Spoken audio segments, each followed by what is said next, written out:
시간이 되었습니다. 경건한 마음으로 우리 하나님 한 분만을 예배하도록 하겠습니다.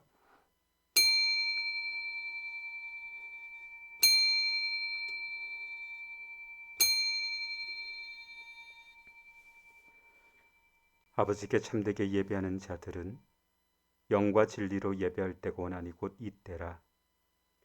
아버지께서는 자기에게 이렇게 예배하는 자들을 찾으시느니라. 하나님은 영이시니 예배하는 자가 영과 진리로 예배할지니라. 아멘. 사랑과 은혜가 많으신 하나님, 한 주간 내 삶도 우리 하나님께 의탁드렸더니 우리 하나님께서 지키시고 보호하시고 인도하시고 복으로 충만하게 하신 줄 믿습니다. 주님, 황폐한 세상, 험난한 세상, 근심 많은 세상 가운데 홀로 내버려 두지 아니하시고 친히 아버지가 되어주시며 친히 우리와 함께 하셔서 보혜사로 성령으로 우리의 삶 가운데 개입하여 주셔서 두려움 속에서도 주님과 동행하는 귀한 은혜 누리게 하신도 감사드립니다. 베풀어 주신 은혜가 너무나 큽니다. 이 시간 함께 모여 우리 하나님의 그 크신 은혜 은총을 찬송하며 예배하겠사오니 오셔서 우리의 예배를 흠양하여 주옵소서. 예배 가운데 주님 만나 주시옵고 주께서 우리에게 베푸시는 크신 은혜 은총 충만하게 허락해 주옵소서. 모든 것 주께 의탁드리오며 예배의 시종도 주께 의탁드립니다. 감사드리오며 예수님의 이름으로 기원하옵나이다. 아멘. 우리 다 같이 일어나셔서 삼위일체 하나님을 함께 찬양하도록 하겠습니다.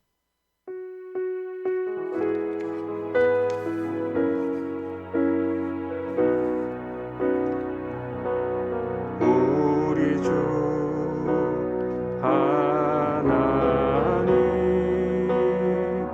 큰 영광과 존귀를 받기에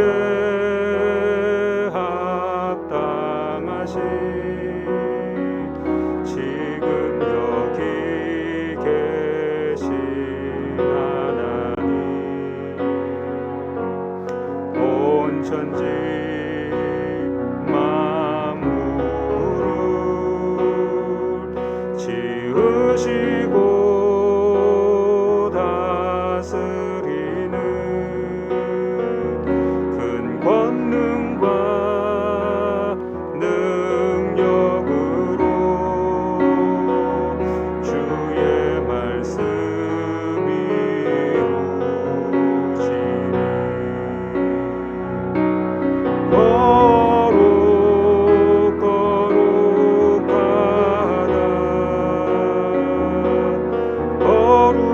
거룩하다 주 하나님 오 전능하시니요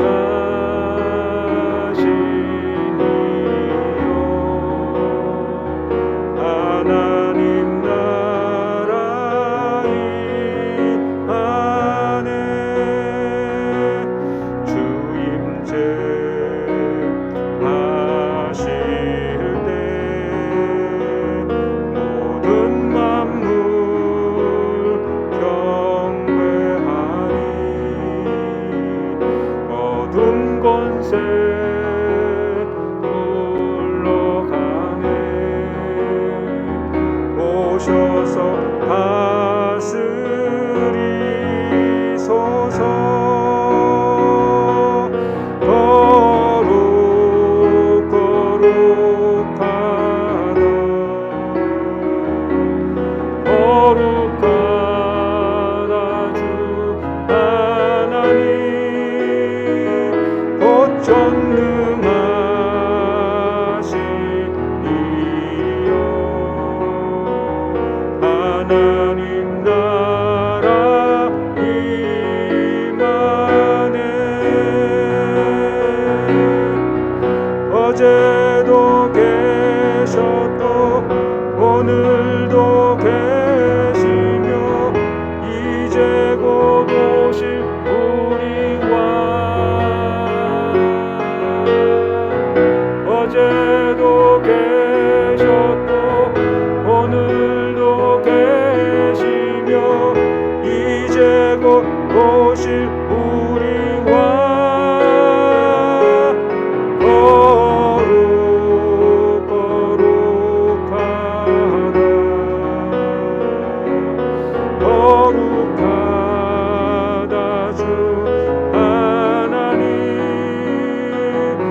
전능하시니요. 하나님 나라 이 안에.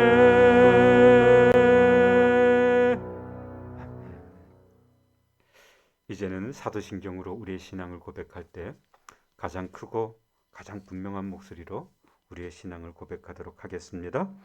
나는 전능하신 아버지 하나님, 천지의 창조주를 믿습니다. 나는 그의 유일하신 아들, 우리 주 예수 그리스도를 믿습니다.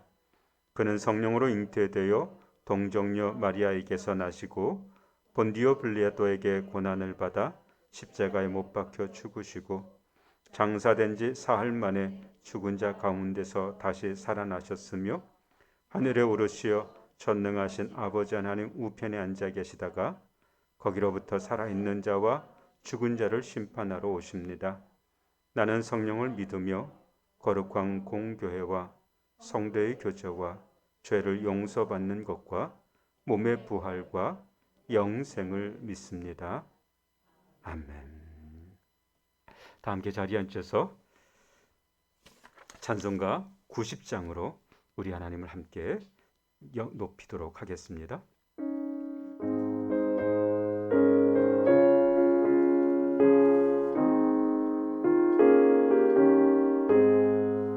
주 예수 내가 알기 전 날 먼저 사랑했네. 그 크신 사랑 나타내 내 영혼 거듭났네. 주 내 맘에 늘 계시고 나 주의 안에 있어 저 포도 비유 같으니 참 좋은 나의 친구. 내 친구 되신 예수님 날 구원하시려고 그 귀한 몸을 버리사 내 죄를 대속했네. 나 주님을 늘 믿으며 그 손을 의지하고 내 몸과 마음을 바쳐서 끝까지 충성하리. 내 진실하신 친구여 그 은혜 내려주사 날 항상 보호하시고 내 방패 되옵소서. 그 풍성한 참 사랑을 미능이 끊을 소냐. 날 구원하신 예수는 참 좋은 나의 친구. 아멘. 예배를 위해서 권경희 권사님 나오셔서 기도해 주시겠습니다.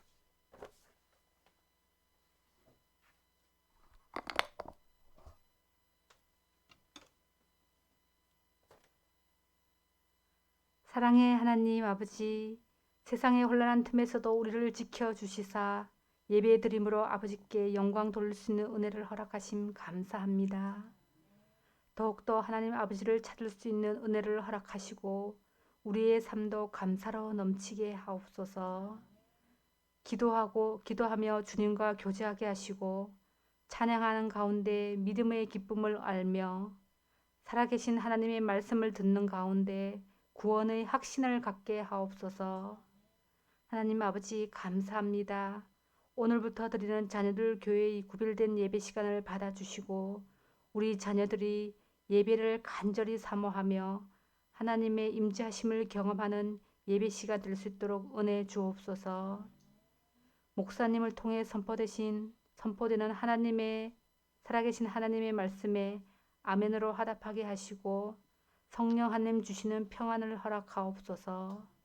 하나님 아버지, 우리 과정로 교회가 믿음의 형제 자매를 더욱더 품고 기도하며 사랑으로 용납할 때 아버지께 잘했다 칭찬받을 수 있는 교회인 줄 믿습니다. 우리 주님 하시며 능치 못함이 없음을 믿습니다. 언제나 우리와 함께 하시는 하나님 아버지 사랑합니다. 감사드리며 구원자이신 예수 그리스도 이름으로 기도합니다. 아멘.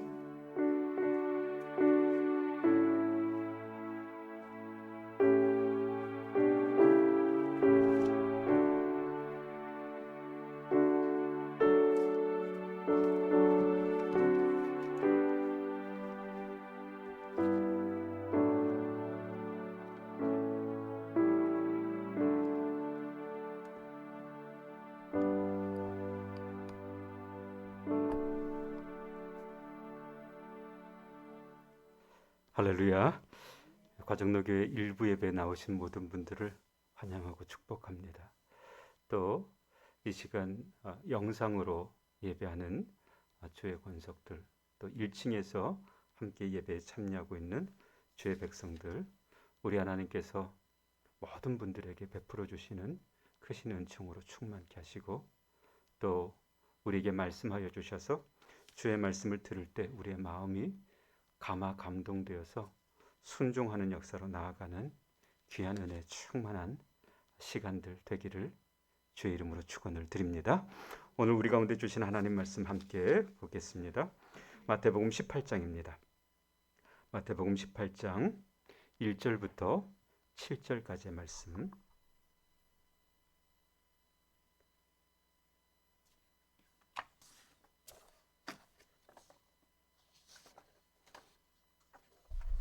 제가 가지고 있는 성경책으로 신약성경 30쪽이 됩니다. 마태복음 18장 1절부터 7절까지 말씀입니다.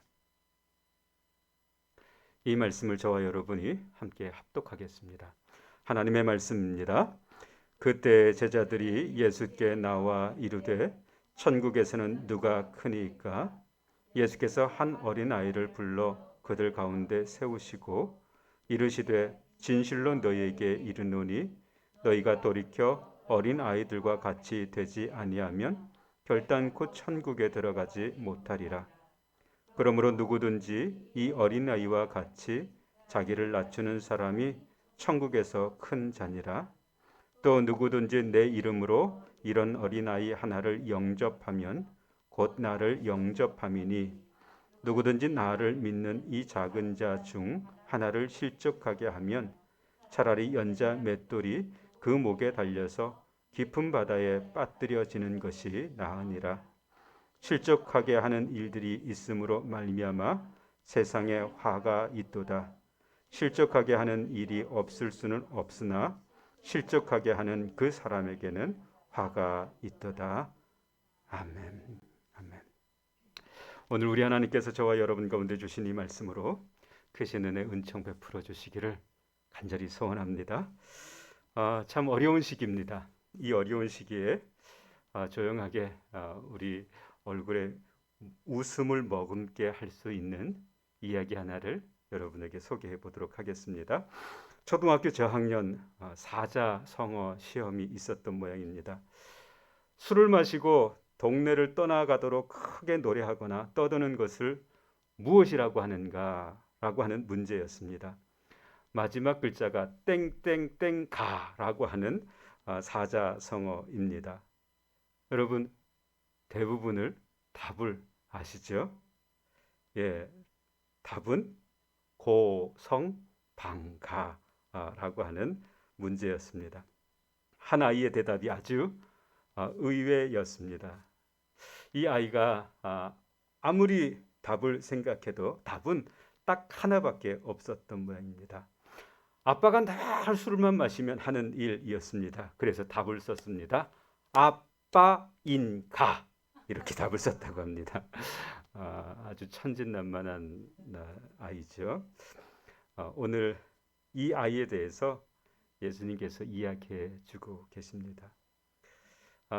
이 이야기의 배경, 예수님께서 하신 말씀의 배경에 대해서 잠깐 돌아보겠습니다. 예수님께서 황제 숭배가 극에 달한 도시 가이사랴 빌립보에 제자들을 데리고 올라가셨습니다. 그리고 그곳에서 제자들에게 물으셨죠. 너희는 나를 누구라 하느냐 이렇게 물으셨어요. 그때 제자들이 예수님을 향해서 이렇게 고백합니다. 주는 그리스도시요 살아계신 하나님의 아들이십니다. 이렇게 고백을 합니다. 이 고백의 토대 위에서 예수님께서는 제자들에게 복음의 최고의 비밀을 말씀해 주십니다. 그게 곧 순환에 관한 것이고 죽으셨다가 다시 부활하신다는 사건이었습니다. 복음의 가장 큰 비밀이었죠. 그리고 이 비밀을 말씀해 주시면서 제자들에게도 나를 따라오라고 도전하고 계십니다.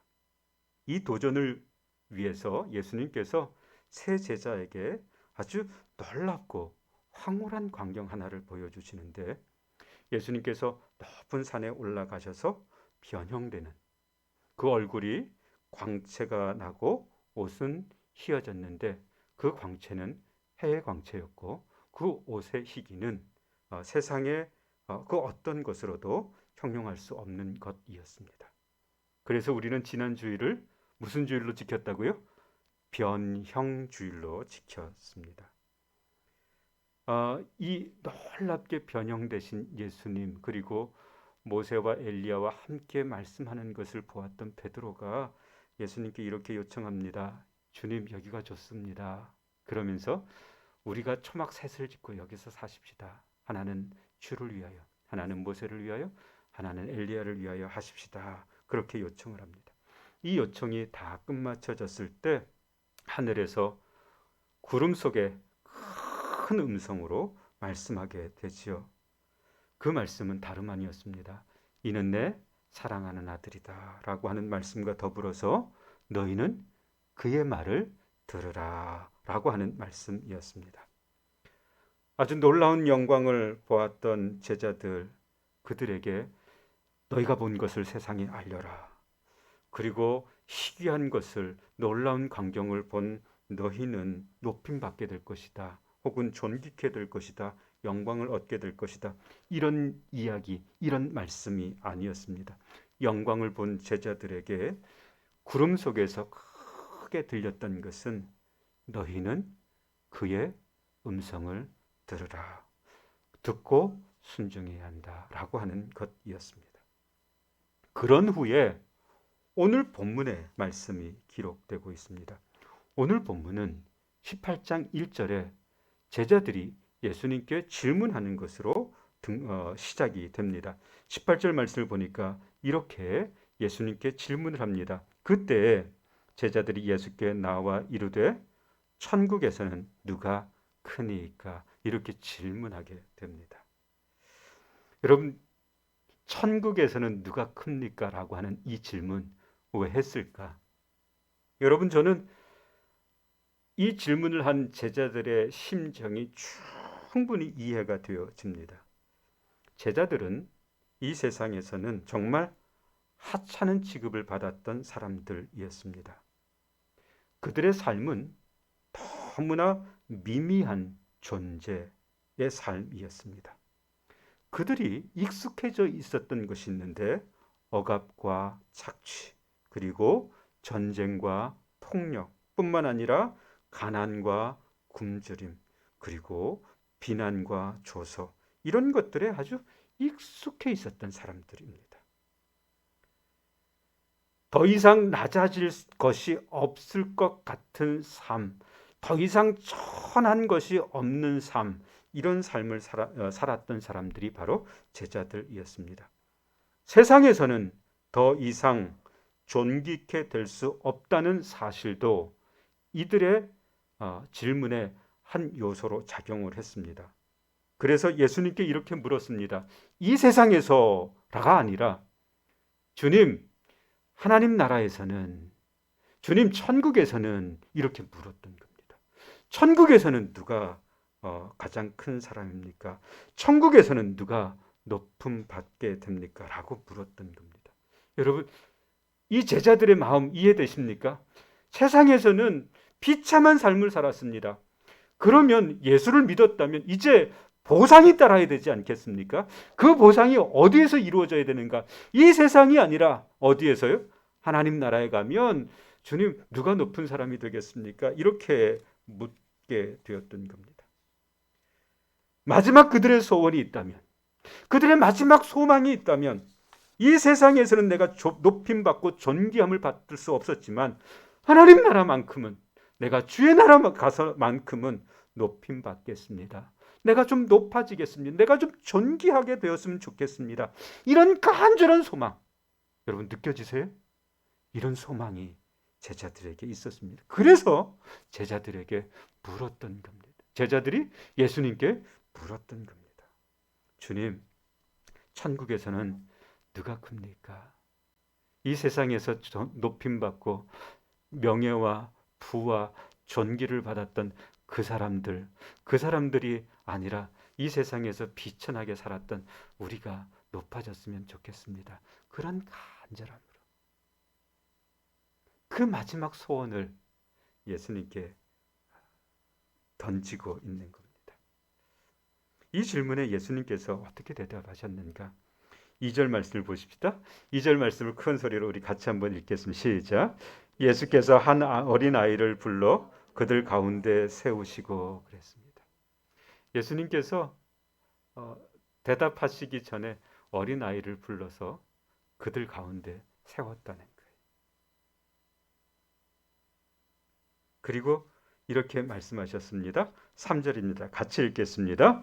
이르시되 진실로 너에게 이르노니 너희가 돌이켜 어린 아이들과 같이 되지 아니하면 결단코 천국에 들어가지 못하리라. 4절입니다. 같이 읽겠습니다. 그러므로 누구든지 이 어린아이와 같이 자기를 낮추는 사람이 천국에서 큰 자니라. 이렇게 말씀해 주셨습니다.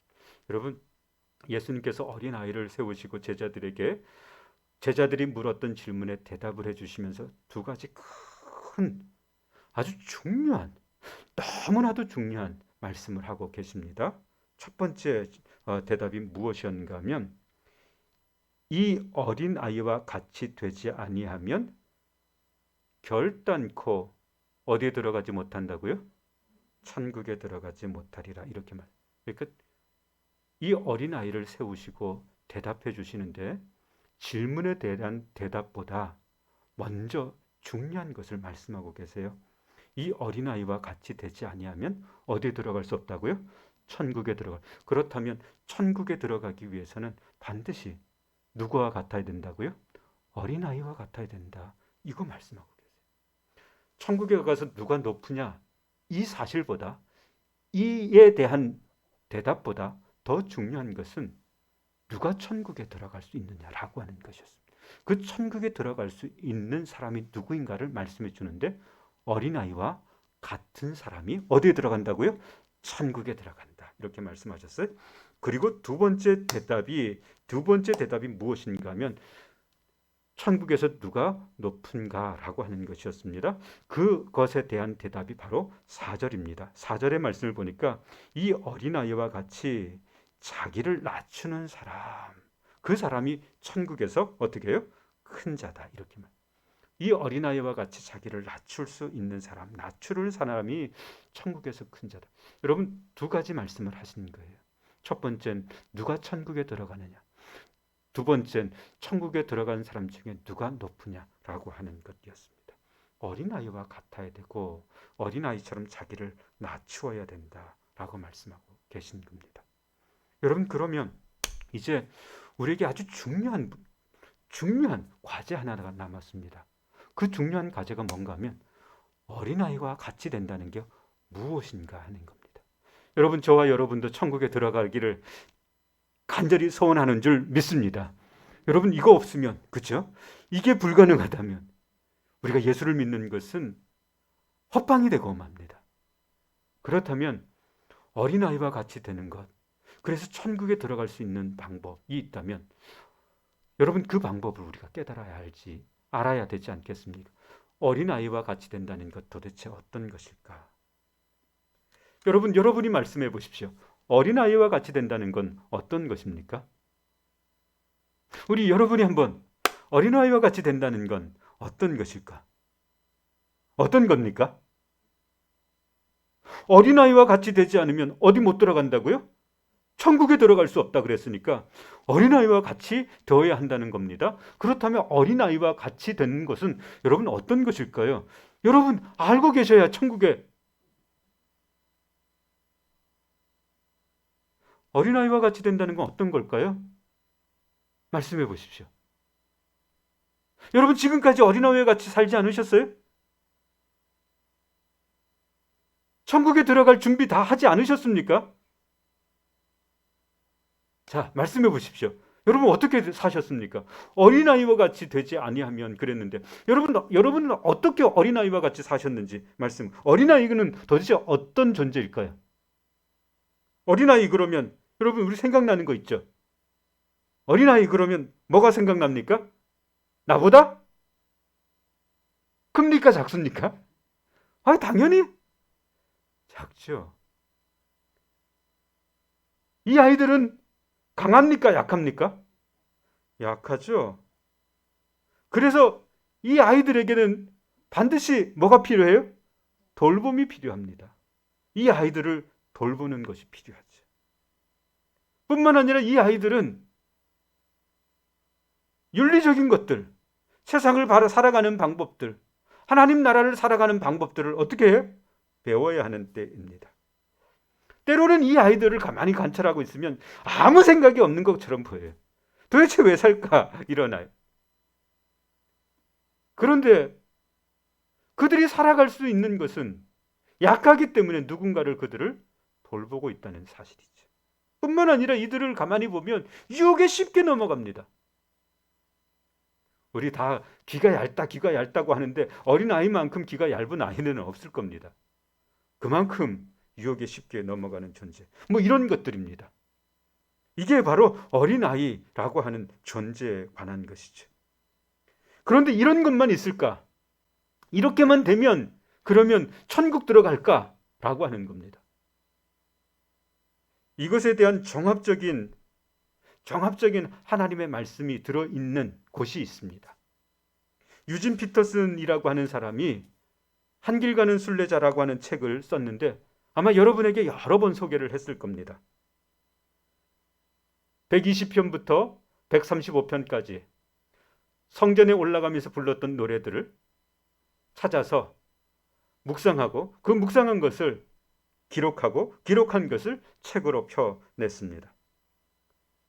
오늘 우리가 살펴봐야 할 말씀이 있습니다. 바로 시편 131편입니다. 시편 131편 도대체 어떤 말씀을 기록하고 있을까? 우리 시편 131편 1절부터 차근차근 큰 소리로 그러나 마음에 새기면서 우리 말씀을 같이 한번 읽겠습니다. 시작. 여호와여 내 마음이 교만하지 아니하고 내 눈이 오만하지 아니하오며 내가 큰 일과 감당하지 못할 놀라운 일을 하려고 힘쓰지 아니하나이다. 2절입니다. 실로 내가 내 영혼으로 고요하고 평온하게 하기를 젖된 아이가 그의 어머니 품에 있음 같게 하였나니 내 영혼이 젖된 아이와 같도다. 3절입니다. 이스라엘아 지금부터 영원까지 여호와를 바랄지어다. 아멘. 이 131편을 가지고 유진 피터스는 이 131편은 보존의 시편이다. 이렇게 소제목을 달았어요. 더 좋은 가시를 맺기 위해서 눈에 보이는 것들을 가지치기 하듯 제거해야 하는 것. 그러면 더 좋은 가시를 맺게 될 것이다. 하나님께 둔 신앙의 뿌리와 우리 마음 사이의 먼 간격을 좁히는 조치. 그래서 하나님께서 주시는 은혜로 충만한 삶을 살아가는 것. 그것을 위해서 이 시편 131편이 기록되었다. 이렇게 썼습니다. 그런데 저는 이 131편을 천국의 시편이라고 소제목을 달고 싶어요. 왜냐하면 이 131편에는 젖된 어린아이가 등장을 합니다. 그리고 이 젖된 어린아이가 부모의 품, 어머니의 품에 안겨 있을 때 그때가 이 어린아이에게는 가장 편안하고 가장 안락하고 두려움이 없고 염려가 없고 그리고 가장 깊은 보호를 받는 때이다 라고 말씀을 드릴 수 있습니다. 그래서 이 시편을 천국의 시편 이렇게 저는 소제목을 붙였습니다. 이 어린아이에게는 열망이라고 하는 무모한 열망이라고 부를 수 있는 이 무모한 열망을 우리는 야심이라고 부르는데 이 야심이라고 하는 것이 있을까? 그럴 수 없지요. 이 어린아이는 무모한 열망 같은 것은 하나도 없습니다. 도대체 무모한 열망이 무엇일까? 1절 말씀, 시편 131편 1절 말씀을 보면 무모한 열망이 무엇인가를 자세히 써주고 있어요. 시편 131편 1절을 우리 1절을 다시 한번 같이 큰 소리를 읽겠습니다. 시작. 여호와여 내 마음이 교만하지 아니하고 내 눈이 오만하지 아니하며 내가 큰 일과 감당하지 못할 놀라운 일을 하려고 힘쓰지 아니하나이다. 여러분 여기에 등장하고 있는 내 마음이 교만해지고 내 눈이 오만해서 그래서 내가 큰 일을 하겠습니다. 내가 감당하지 못할 일을 하겠습니다. 이런 것이 곧 뭐라 그랬어요? 이게 바로 무모한 열망. 다시 말하면 이것을 일컬어서 야심이라고 부를 수 있습니다. 여러분 그러면 무모한 열망이 아니라 열정이라고 부를 수 있는 것. 여러분 그런 건 어떤 것일까? 열정이라고 하는 것은 성령 안에서 목표를 구체화시키고 그리스도 안에서 성장하게끔 우리를 인도하는 것. 그게 바로 열정이라고 그랬어요. 이 열정은 무엇과 깊은 관계가 있는가 하면 창조의 맥락에 있을 때 깊은 연관을 맺게 됩니다.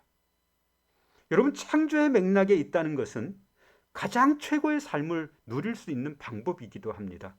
우리에게 사랑을 주시는 하나님, 우리는 그 사랑을 받아 누리는 존재. 우리를 만드시는 하나님, 우리는 하나님의 피조물. 우리에게 계시하시는 하나님, 그것을 깨닫는 존재. 명령하시는 하나님, 그것에 응답하며 살아가는 존재. 여러분 이게 바로 창조의 맥락에 있는 겁니다. 야심은 어떤 것인가 하면 야심은 바벨탑을 쌓는 것입니다. 높아지려고 하는 바벨탑을 쌓는 것. 그리고 우상을 섬기는 것과 똑같습니다. 나의 탐욕을 위해서 우상을 섬기게 되는 것. 칼빈은 그래서 이렇게 이야기했습니다. 잘 들어보십시오. 스스로를 야심의 권세 아래 굴복시키는 사람은 머지않아 혼돈의 미래를 헤매게 될 것이다.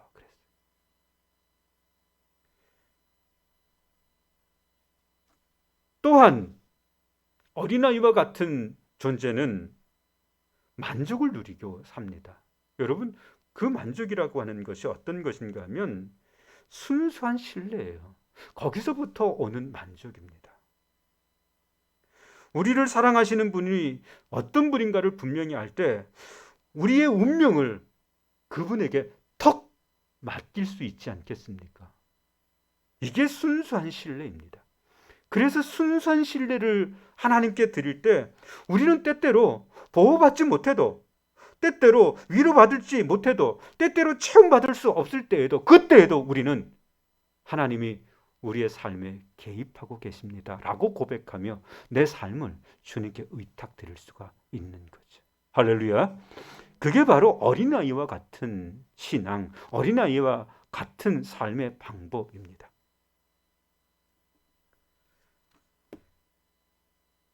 최근 미나리라고 하는 영화가 영국, 미국, 유럽에서 큰 반향을 일으키고 있지요. 정이삭이라고 하는 영화 감독이 만들었습니다. 그리고 그의 삶을 배경으로 만들어진 영화입니다. 그의 부모가 아메리칸 드림을 가지고 미국으로 건너가서 거기에서 온갖 고생을 했던 이야기.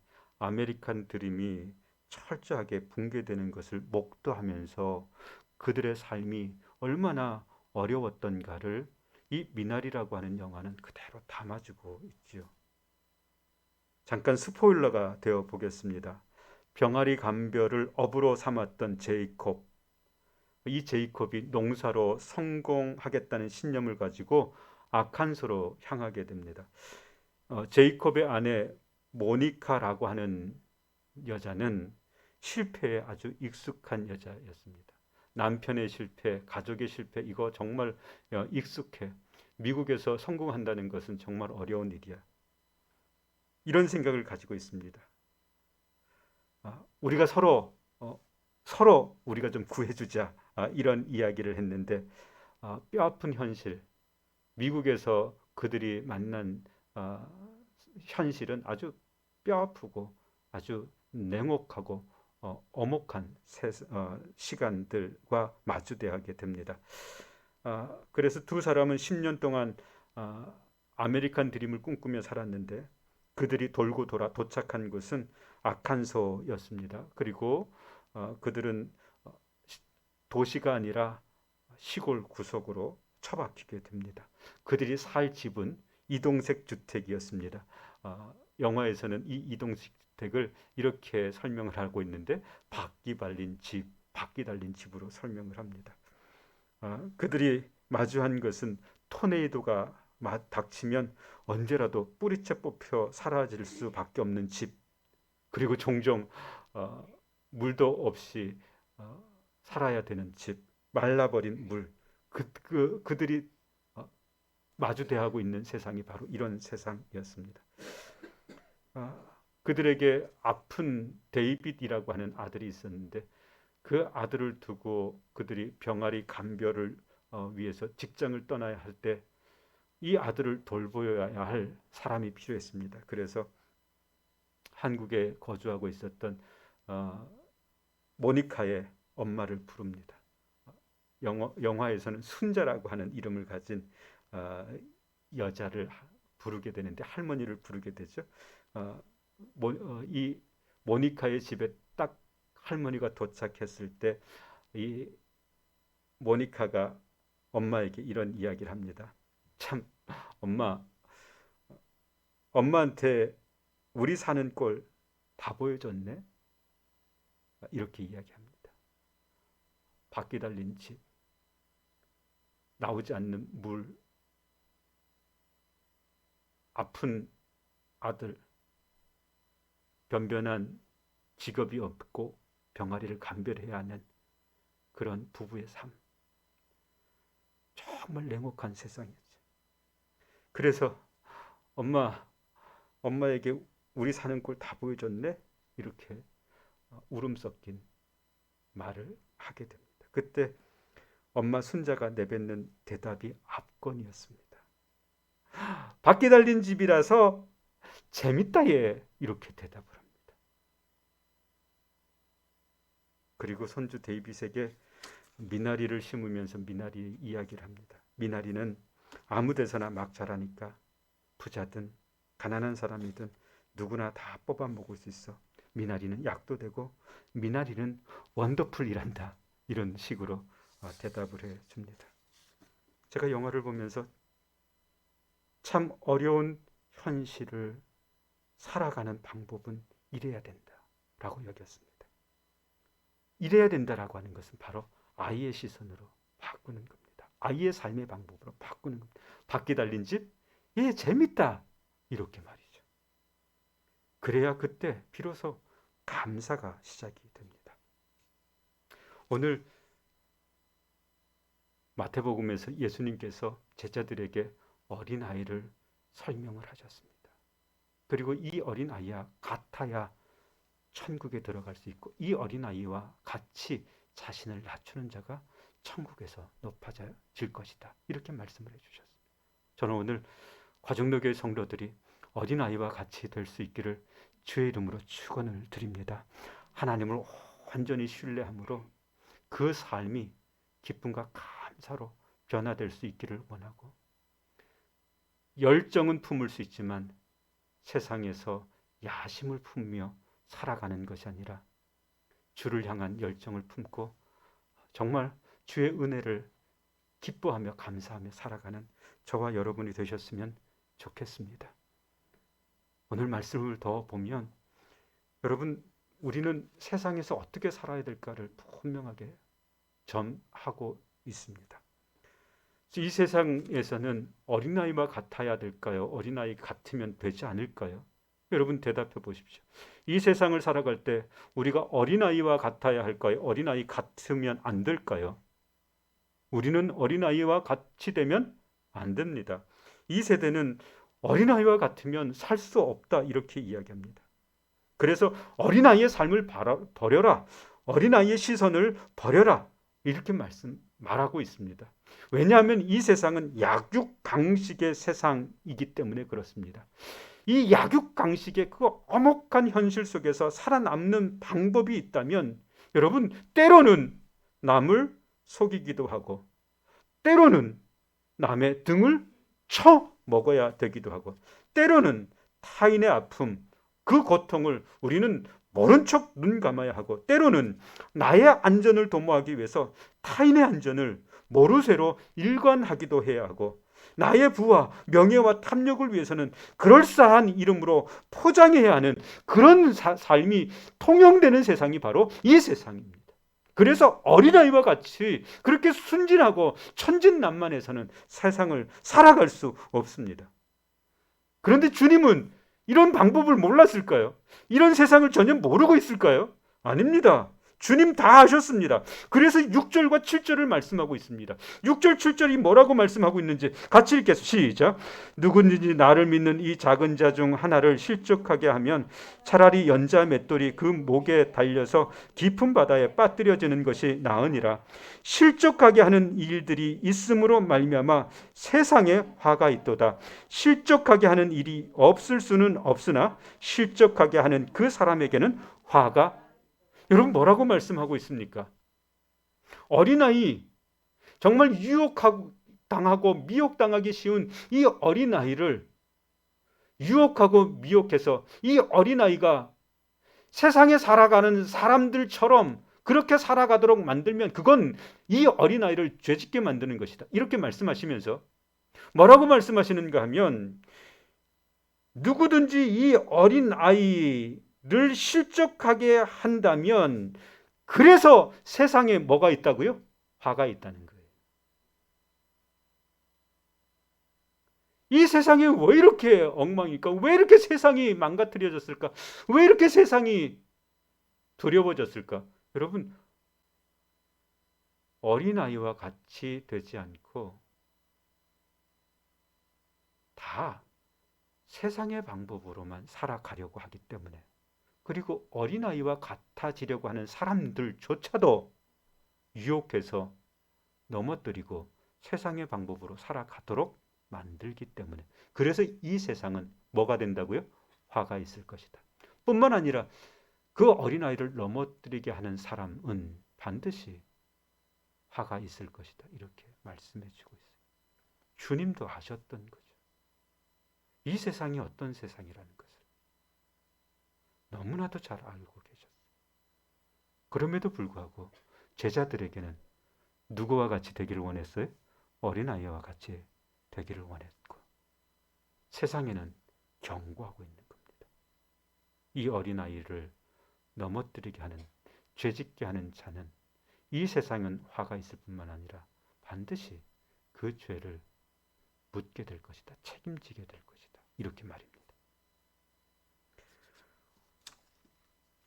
사랑하는 성도 여러분, 오늘 우리는 사순절 기간을 보내고 있습니다. 그럼에도 불구하고 탐욕과 정욕으로 가득 찬 마치 어린아이와 같은 삶이 아니라 세상의 사람들이 살아가는 방법으로 살아간다면 우리는 주님을 따른다고 말할 수가 없을 것입니다.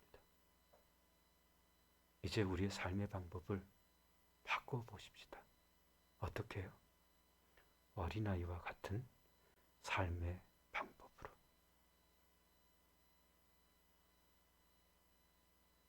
기도하겠습니다.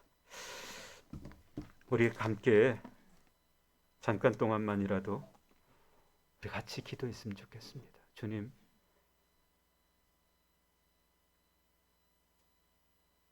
세상을 살아가는 방법이 내게는 익숙합니다. 야심을 가지고 살아가는 삶의 방법이 너무나도 익숙해 있습니다. 그런데 주님은 어린아이와 같이 되어야만 천국에 들어갈 수 있다고 말씀해 주시고, 주님은 어린아이와 같이 자기를 낮추는 자만이 높임 받을 것이라고 말씀해 주십니다. 주님, 사순절 기간에 다시금 내 삶을 깨뜨려 보겠습니다. 어린아이와 같은 삶으로 다시 한번 결단하겠습니다. 세상이 나를 비웃고 조롱한다 할지라도 주님, 내 삶 주님께 드리겠습니다. 우리 결단하면서 같이 기도했으면 좋겠습니다. 통성으로 한 2-30초 정도 간절하게 기도하겠습니다. 사랑과 은혜가 많으신 하나님 아버지, 감사합니다. 주님, 오늘 우리에게 말씀해 주신 것을 기억합니다. 주님, 어린아이와 같이 되지 아니하면 천국에 들어갈 수 없다고 말씀하시고, 어린아이와 같이 자기를 낮추지 아니하면 높임 받을 수 없다고 주님 말씀해 주십니다. 주님, 그 어린아이의 삶이 아버지 하나님 때로는 미련하고 어리석어 보이고 아버지 하나님 속기에 딱 알맞은 삶이라고 여겨질 때가 얼마나 많은지 모릅니다. 그래서 나도 세상의 삶을 동경하며 세상의 사람처럼 살아가려고 얼마나 발부둥치는지 모릅니다. 주님, 이때 주님의 말씀을 들었습니다. 아버지 하나님, 주님의 음성을 들었습니다. 주님, 결단하기를 원합니다. 주님, 사순절 기간 아버지 특별히 주님을 쫓아가야 할 아버지 이 사순절 기간 동안 주님, 우리의 삶 가운데 주님 어린아이의 삶을 허락해 주시옵고, 아버지 그때마다 주님께서 주시는 충만한 은혜, 주님께서 베풀어 주시는 충만한 복 누리며 살아갈 수 있도록 은혜 베풀어 주시옵소서. 주께서 함께 하실 줄 믿습니다. 감사드리오며 예수님의 이름으로 기도하옵나이다. 아멘. 이 시간 감사로 우리 하나님 앞에 예물을 올려드리겠습니다.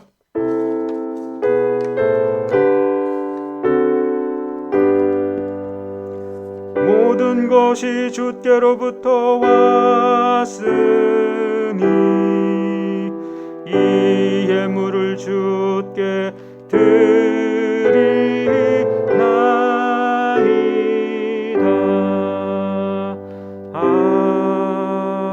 아멘.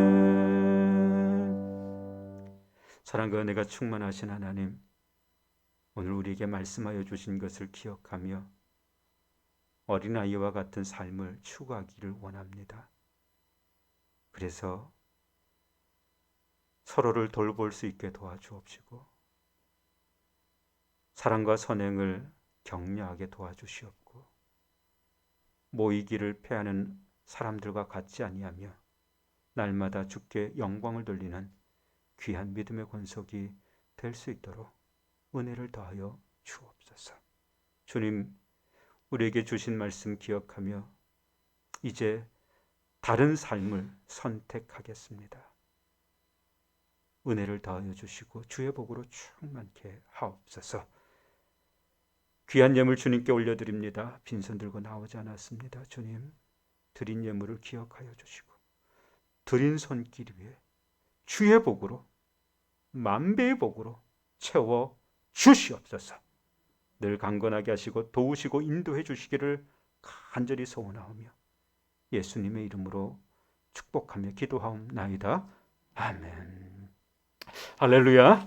우리 앞뒤 좌우에 계신 분들에게 사랑합니다, 축복합니다 그렇게죠? 인사를 나누시면 좋겠습니다. 예, 사랑합니다, 축복합니다. 네, 감사합니다. 네, 감사합니다. 예, 오늘 함께 예배드린 모든 분들을 주께서 복 주실 줄 믿습니다. 교회 소식 몇 가지만 좀 알려드리겠습니다. 코로나19 방역 수칙을 잘 지키고 사회적 거리두기를 잘 실천하면서 우리 과정로교회는 1부, 2부, 3부 이렇게 나눠서 예배드리고 있는데 이 예배 소중히 여기고 사모할 수 있었으면 좋겠습니다. 특별히 수요기도회, 새벽기도회도 정상적으로 드리고 있는데요. 요즘 새벽이 참 은혜롭습니다. 제가 달라져서 은혜로운 것이 아니라 주의 말씀이 뭐 새롭게 들려져서 은혜로운 것이 아니라 함께 모인 분들이 점점 많아졌어요. 그래서 정말 은혜롭습니다. 여러분 함께 오셔서 예배 드려주시면 좋겠습니다. 세 번째, 카페 이용에 관한 건데요. 여러분 이 카페에 마스크 벗고 음료 마시는 것 위험하다는 지적이 있으니까요. 여러분 마스크 벗는 일이 없도록 그렇게 써주시면 좋겠습니다. 3월 절기 및 행사들 함께 봐주시고요. 오늘부터 자녀들 교회 예배가 시작이 됐죠. 이제 오전 10시면 자녀들 교회 예배가 시작이 될 텐데요.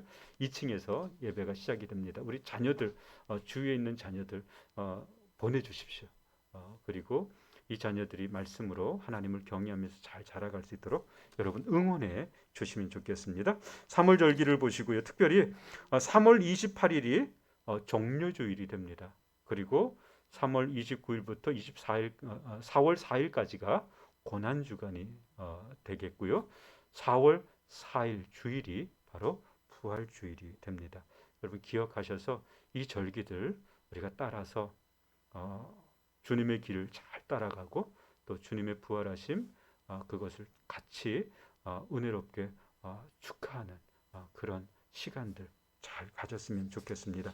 매주 토요일은 토요일 새벽 기도회는 은퇴자를 포함한 직분자 기도회로 우리가 모이려고 애쓰고 있으니까요. 직분자 되신 분들은 꼭 기억해 주시면 좋겠습니다. 매일의 양식들 여러분에게 나눠드렸습니다. 또 감사 헌금 내역들 보시면서 더 큰 감사가 있도록 함께 기도해 주시면 좋겠습니다. 우리 다 같이 일어나셔서 마지막 찬양으로 우리 하나님 앞에 영광을 올려드립니다.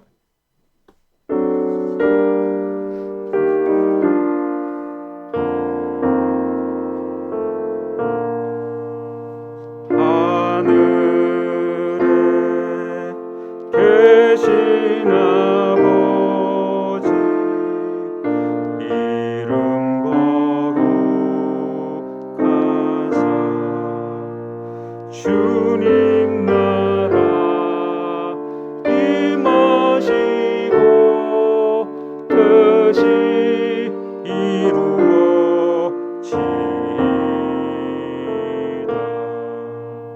일용할 양식 주시고 우리들의 큰 죄 다 용서하옵시고 또 시험에 들게 마시고 악에서 구원하소서. 대개 주의 나라 주의 권세 주의 영광 영원히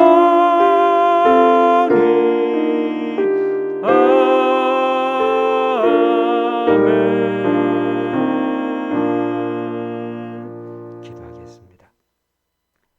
이제는 부활이요 생명이신 우리 주 예수 그리스도의 은혜와 하나님 아버지의 무한하신 사랑과 성령님의 감화 감동 교제 교통하심의 역사가 머리 숙여 오직 주님만 바라보고 의탁하며 살아가기를 결단하는 믿음의 권속들 머리 위에 가정 위에 이 민족과 열방 위에 이제로부터 영원토록 함께 하시길 간절히 축원하옵나이다. 아멘.